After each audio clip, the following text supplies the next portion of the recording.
This is Chapter 23 of Holes by Louis Sachar.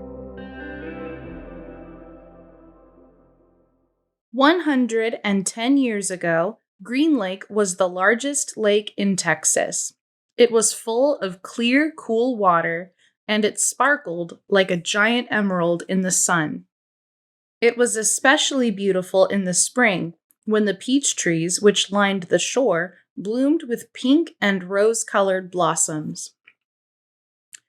There was always a town picnic on the 4th of July. They'd play games, dance, sing, and swim in the lake to keep cool. Prizes were awarded for the best peach pie and peach jam. A special prize was given every year to Miss Katherine Barlow for her fabulous spiced peaches. No one else even tried to make spiced peaches because they knew none could be as delicious as hers. Every summer, Miss Katherine would pick bushels of peaches and preserve them in jars with cinnamon, cloves, nutmeg, and other spices which she kept secret. The jarred peaches would last all winter. They probably would have lasted a lot longer than that, but they were always eaten by the end of winter. It was said that Green Lake was heaven on earth, and that Miss Katherine's spiced peaches were food for the angels. Katherine Barlow was the town's only school teacher.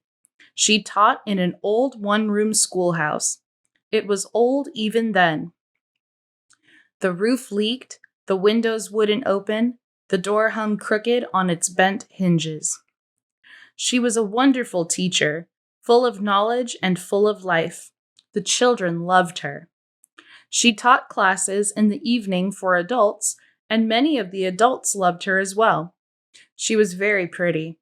Her classes were often full of young men who were a lot more interested in the teacher than they were in getting an education. But all they ever got was an education. One such young man was Trout Walker. His real name was Charles Walker, but everyone called him Trout because his 2 feet smelled like a couple of dead fish. This wasn't entirely Trout's fault. He had an incurable foot fungus. In fact, it was the same foot fungus that 110 years later would afflict the famous ball player Clyde Livingston.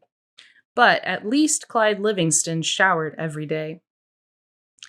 "I take a bath every Sunday morning," Trout would brag, "whether I need to or not." Most everyone in the town of Green Lake expected Miss Katherine to marry Trout Walker. He was the son of the richest man in the county. His family owned most of the peach trees and all the land on the east side of the lake. Trout often showed up at night school, but never paid attention. He talked in class and was disrespectful of the students around him. He was loud and stupid. A lot of men in town were not educated. That didn't bother Miss Katherine. She knew they'd spend most of their lives working on farms and ranches and hadn't had much schooling. That was why she was there, to teach them. But Trout didn't want to learn. He seemed to be proud of his stupidity. "How'd you like to take a ride on my new boat this Saturday?" he asked her one evening after class. "No, thank you," said Miss Katherine. "We've got a brand new boat," he said. "You don't even have to row it." "Yes, I know," said Miss Katherine.